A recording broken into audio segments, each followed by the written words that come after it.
Most bankers aren't ready to help you until after their third cup of coffee. But with Central National Bank's after-hours service, you don't have to wait for the bank lobby to open to get help.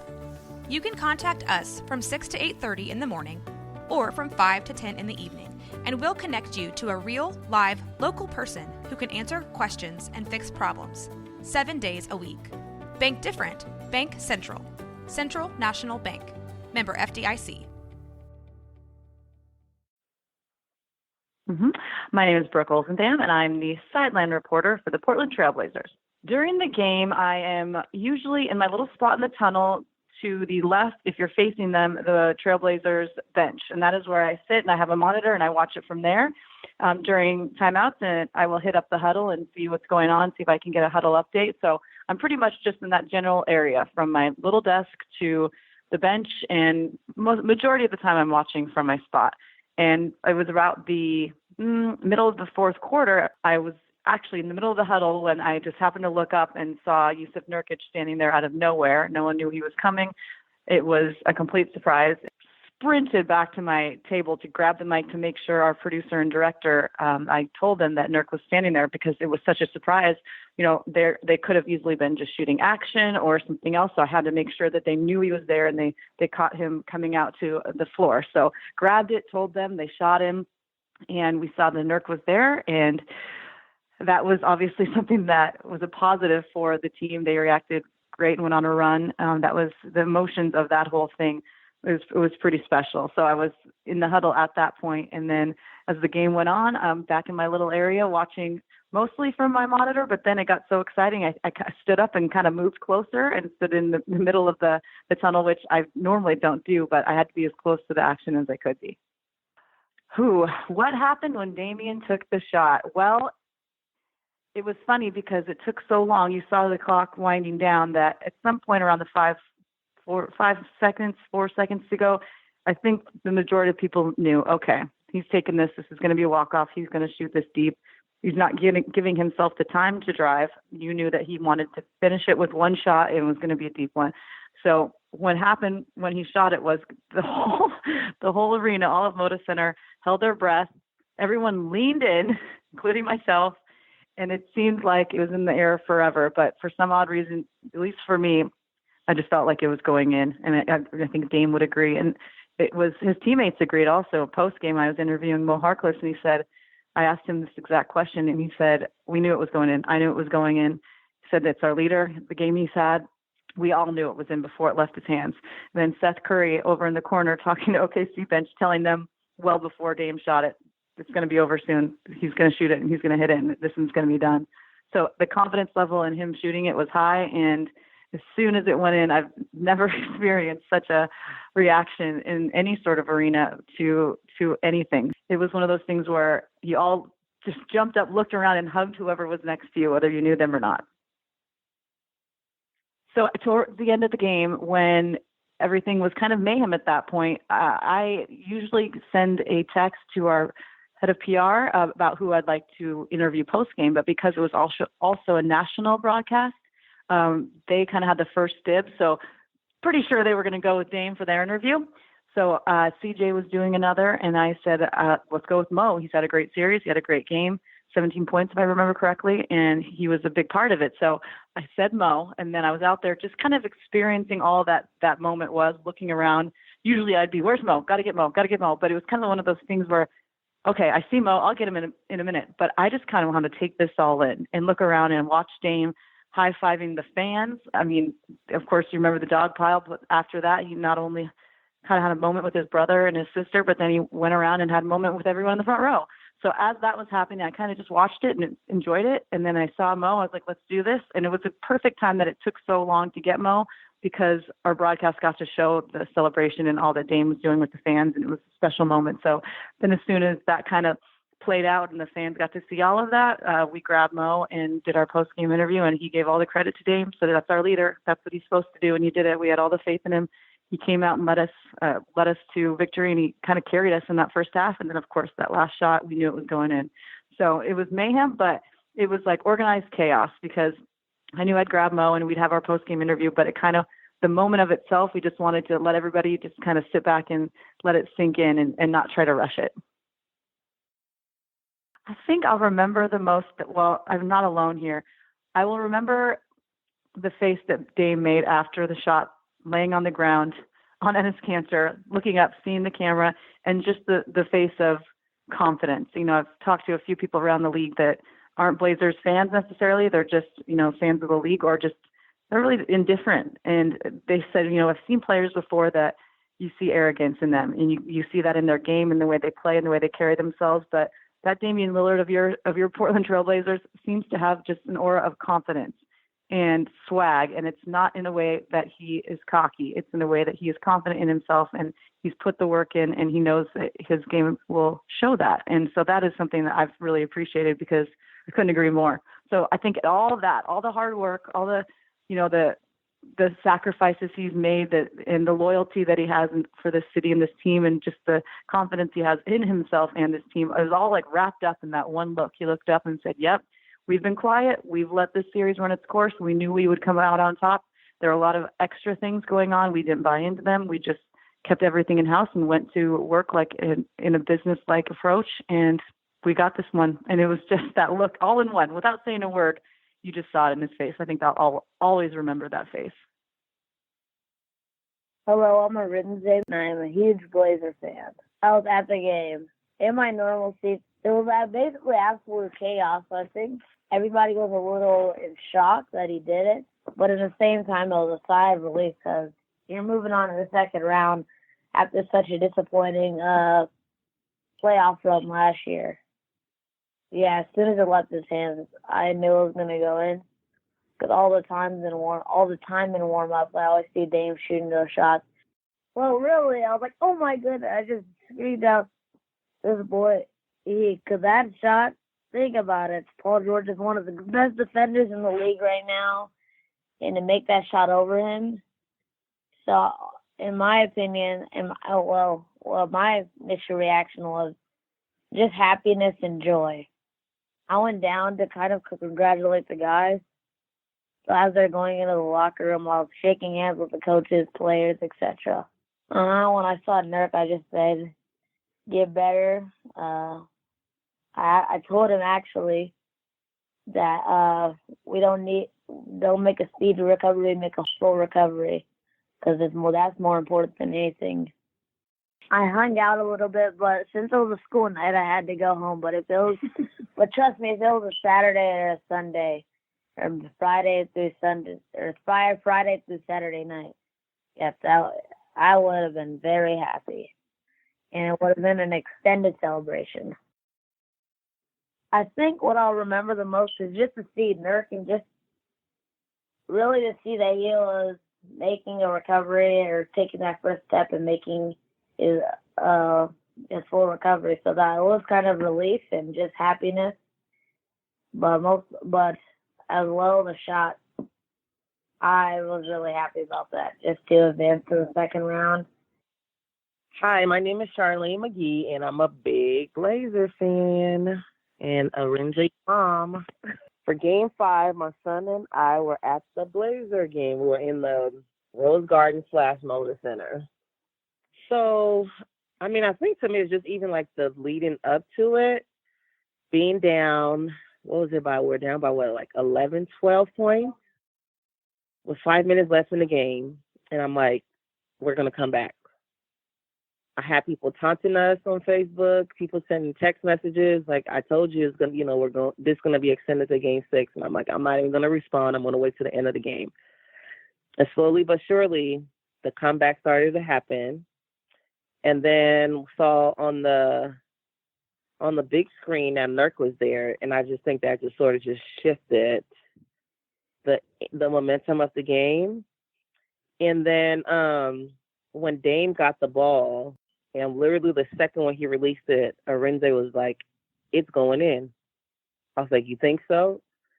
And of course it did, and we just screamed and celebrated with other fans around, and it was just amazing. It actually reminded me. So actually, it was interesting because last year, the same time last year, I was flying back home to Liberia, and it was just so painful, but it was just amazing, just sort of recapturing it. And actually, 5 years ago when Dame hit that shot, I was actually in Liberia. And I told myself the second I moved back to the States, I was going to get season tickets. So it was sort of like that, deja vu of coming full circle. So it was amazing. I rewatched probably every station replaying that shot.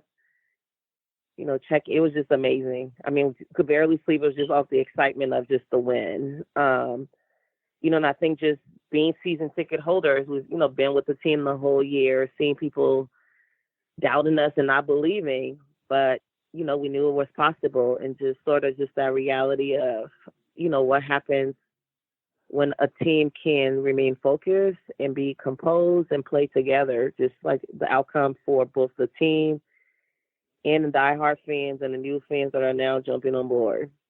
I think what I remember the most is definitely that, it was, actually for me, I think it was just like by the half, sort of in like the first quarter, then the second quarter, I'm like, we're watching history unfold. By the halftime, they had like 37 or 34. So I think for me, it's just like the history of it. It's, definitely having that bonding experience with my son. Very hopeful, looking forward to, next year as we celebrate the 50th anniversary. I'm like, what could really happen and what can really be? And just being hopeful. And, I always use my hashtag is, never doubt Rip City, because I really do believe that until, the time fully runs out, there's always that possibility. We never leave the game early, never, ever. We stay to the end. So, his last one was just amazing. My name is Janis Reynolds. I have been a Blazer fan for a couple of decades, later than the 1977 championship, because I did not live in Oregon at the time. So probably I count it from 1995 when they announced that they were going to build the Rose Garden. I got my name on the waiting list, and that was my first season as a season ticket holder, was the first year at the Rose Garden. Well, for Game 5, we were in we were actually in Carlsbad, California, and we knew that the game was going to be on. So when we checked into our motel, we asked where we could get a sports bar. So we went to a sports bar. They had really great TVs. They had a lot of them. And we specifically asked that we be seated where we could watch the Blazer game. Well, we had to compete with the Cubs fans, and I kept thinking, well, it's like baseball in April versus basketball playoffs. Okay. But we did finally, they manipulated all the crowd and got us a TV, and we were the only persons watching the Blazer game. So we watched it for the first half and decided to leave at halftime and go back to our motel because we wanted some commentary. So we're sitting on our comfortable sofa sleeper that is there with a really bad TV and bad sound, and we're watching the game. And when we tied it up and Damian Lillard had the ball, we thought, I turned to my husband, I said, well, at the least we can do is, like overtime, that's okay. And then we watched that shot go in kind of slow motion, how time kind of stops at that time. And we looked at each other with that, what just happened look. And then there was pandemonium for the two of us in our hotel room. Well, it was, I have kind of a unique perspective, because when Damian Lillard made the .9 shot back 5 years ago, I was also out of town, and I was a season ticket holder at the time, had to sell my tickets.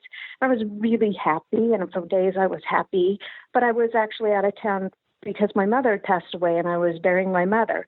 So then as they played it over the years, I kept thinking, it's reminded me not of that joyous moment, but of burying my mother.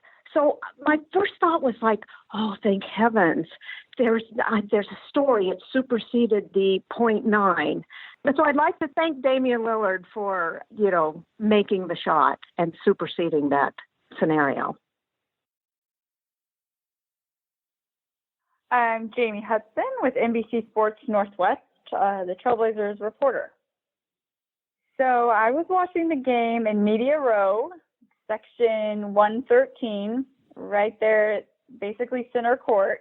And I'm always thankful for that view. That's a good seat.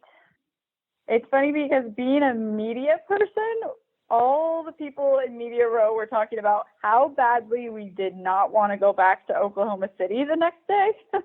So selfishly, we thought about that, and we knew that the players themselves did not want to travel the next day. So as the game was unfolding, I kept thinking, okay, you can tell Damian Lillard is not wanting to go anywhere. He wants this series to be done. For me, honestly, I believe it was when Yusuf Nurkic appeared on the bench that everything really turned around, and he was the good luck charm.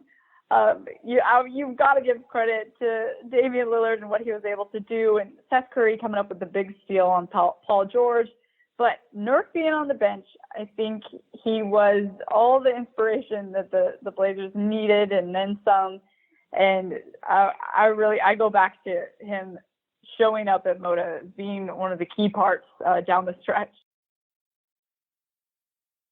I know a lot of media members, including myself, were like, holy crap, like that is such a deep shot.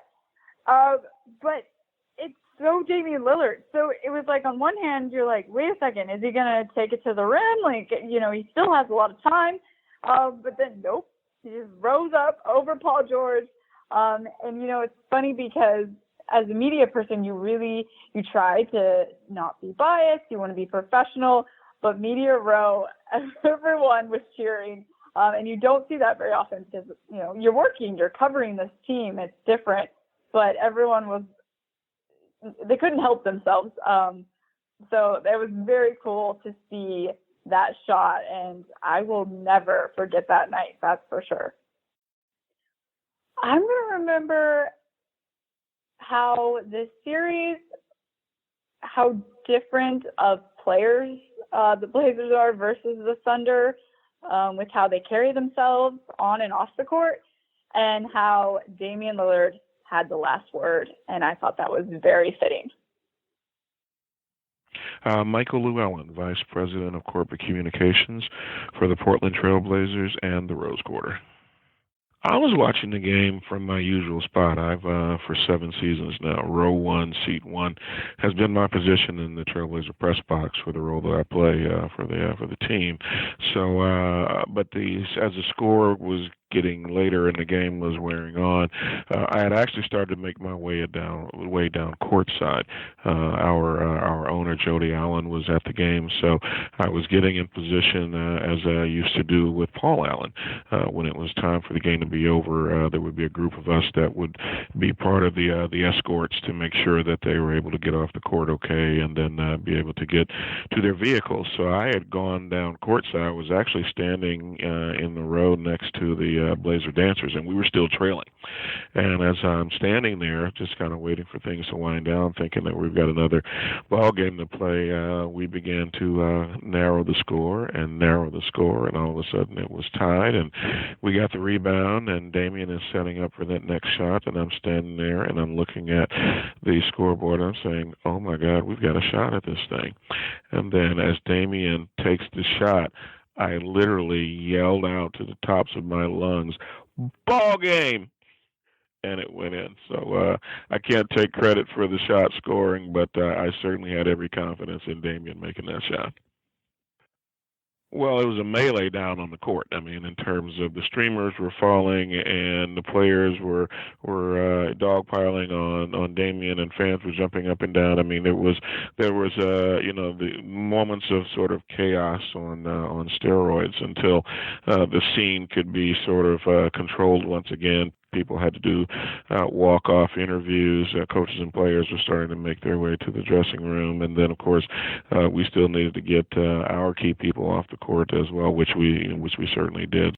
Those of us that were close to her and part of the group, you could see the joy on her face, and it matched the joy on the faces of everybody around her, from Chris McGowan, our president and CEO, to Bert Cold, our vice chairman. So all the folks who are important to our leadership team were just as thrilled and happy as the fans were. What I remember most about the night is how much it reminded me of the .9 shot against Houston a few years ago, and the fact that there was an opportunity for Lightning to strike twice in the same venue on the same end of the court, with a similar result of us advancing in the playoffs. Now, it was different in that instance because we were losing. If Damian doesn't make that shot, then we've got another game to go down in Houston. If he misses the shot this past Tuesday, then at least we're going into overtime, and you see what happened. It was an eerie sense of deja vu, since I was fortunate enough to be in the arena, witnessing it live both times. I am Keith, and I'm a basketball fan. I was at home watching the game as a fan. It was pure excitement. It was just, one of the best games I've seen all season as far as play. I mean, just a good game, really good game. I think for the biggest part, I seen, it's almost like you seen the team almost really grow right in front of your eyes. No nonsense. They knew what they had to do, and they just went out and executed. I was on the edge of my seat. It was just like looking from the coach's lens. It's one of those shots you go, no. Yeah. Those are plays that we dreamed of as kids. Well, at least when I was a kid. It's tight. You got the ball in your hand. You want to win it, and it was like, I actually just seen when Dame did it, it was like, he's probably played that in his mind over 1 million times, and guy just made it happen, and that's the beauty of it. And from what I've seen, it was almost like the whole city just rose, with confidence and beliefs, and togetherness. It was really cool. I think the one thing I can remember the most is just seeing the leadership of Dame Lillard and how he has embraced that whole team. They have embraced him, and they believe. So, and it's just to see it just come down to those last seconds and just seeing all the energy and the people coming together, and it was just a beautiful thing to see. It's just, I'm so happy for our city, Portland, the fans. I'm happy for, if you're an NBA fan, that was something that you'll embrace and just remember, hey, man, that was a damn good ball game. Hey, everybody. I'm Dillon Sage, one of the hosts of the Holy Backboard podcast. So I was at the game with the co-host of the Holy Backboard, Dustin, and his wife, Olga. We were in the 300 section, and, man, Dustin gets so hyped for these games. Like, his energy and passion just, bleeds over to the entire section. So the entire section was probably, the most loudest, raucous part of the arena just because of this crazy, crazy man just gets everybody hyped. There was a play, I think, with 1:30 left. Seth Curry doubles Paul George, and I told Dustin, we're getting a strip here. And Seth gets the ball, and that was the moment where I was like, I think we're going to win the game after that strip. The momentum is on our side. So I actually was kind of arguing with some jerks in front of us, and as soon as the shot went in, I stopped being mad at the people in front of us, and I was just high-fiving everybody. It made me go from man, these people are jerks, to let me high five them. That shot was so incredible. The guts for him to pull up that deep and take a shot that confident while stepping back. It was just a wonderful thing to witness. I witnessed history, that shot. Basically, the first thing I did was I grabbed Dustin, and we're we don't have to podcast for a week. We get a break. And it was just celebrating in the Moda Center for 10 straight minutes. I saw that Dustin and his wife missed their bus, but they didn't care just because they were so happy to end the series on that type of note. It was really I'm so happy that I paid the money to witness that live. I kind of went straight to the max, and then like I got into like a little group of like 4 people, and we were just talking about the game, like gossiping about how great Damian was, how great the team was, how happy we were as fans from the Moda Center to the Beaverton Transit stop. It like everyone was just so happy to be a part of that. It was so great. My name is Ashwin, and well, I'm a Timberwolves fan, an NBA diehard. I'm not a Blazer hater, but I don't like any other team in my division. So get the hell out. Timberwolves forever. Anywho, so in my bedroom, coming home after like long nights at work, missed the first half, but kind of was listening to it while I was working, and then I caught a lift home because I knew this was an epic game. And so I live with a couple people and a dog, and that last second shot, I screamed like, the whole world could hear me, and my roommates, who are very loud people, was concerned about my health and safety and well-being. It was pretty hilarious. And I'm kind of a reserved person. Yeah, so I actually called it. I was in a Twitter DM with a friend who's another former Timberwolves fan because he's a Timberwolves fan, but he's like, enough is enough. Let's root for a team that's actually like winning games. So he's kind of rooting for Portland this year. But we were just kind of talking about, okay, how stupid is this going to be? Literally no timeout. He's running up. He's slowing down. There's like 15 seconds left. It's probably going to be a half-court shot. Just kind of like he's not going to let any time off. So whatever he does, there's not going to be a second shot for Paul George and Westbrook or anything. They're not going to get timeout or anything. And that's exactly what happened. And we were both screaming, no. Okay. I was in my boxers, just like running around the apartment being like, this is happening. This is life. I just kind of felt really good as a Timberwolves fan rooting for, kind of like not an unsung hero. This guy was, MVP like in the season and even in the series, but kind of just like, he was kind of in the shadows in the fourth quarter for what felt like, like a Dennis Schroeder, Jarian Grant, and Westbrook show. And, they were kind of up big, like 15 points with a few minutes left. And like that last minute and a half, CJ kind of made a mid-ranger and kind of gave a little bit of a boost of a momentum to have Damian rise in this occasion. And he had like a 2-pointer somewhere or like a layup or something, and then he had this 3-pointer. And basically when that shot went off, I was like, this is expected, this is happening. And and I loved everything about his reaction, and it just made so much sense. It's time to wave goodbye like a baby. It's time to just don't say anything, just look at the camera, and the game speaks for himself. It's amazing. The funniest thing is, like, I will be very honest here. I enjoy basketball, so I love good games. I love great games. I love comebacks. I'm not necessarily anti-Portland. I live here, and I like rooting for a local team and everything. But I just have never really wanted to root for Portland. I felt like Damian, the past few years, have kind of, maybe try to become something that he wasn't right away. He's really matured this year, and like he kind of feels like a top 5, top 3 MVP candidate right now, and he's showing it.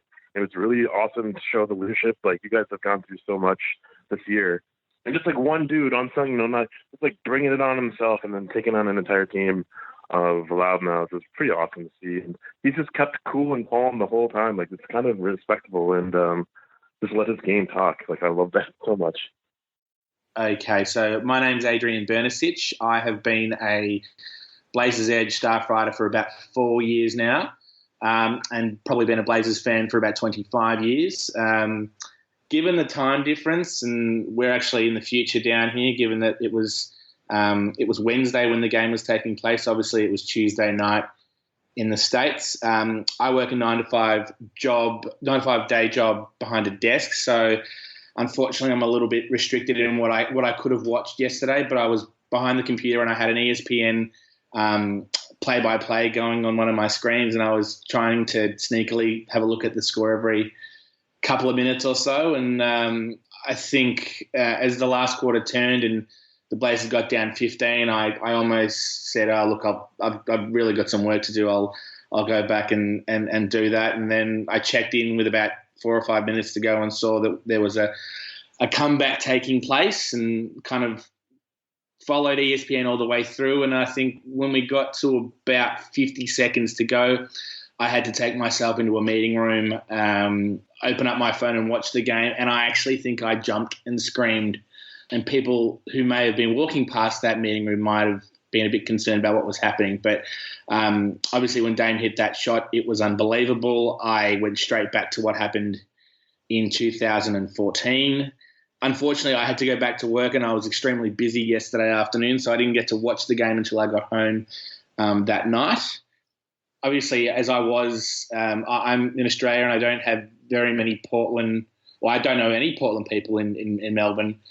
Unfortunately, one of my best friends is a Houston fan, and we kind of debrief about games that have happened that day after we both finished work for the day. And I rang him, and he was given that he goes to Houston, he was still completely wrapped for me.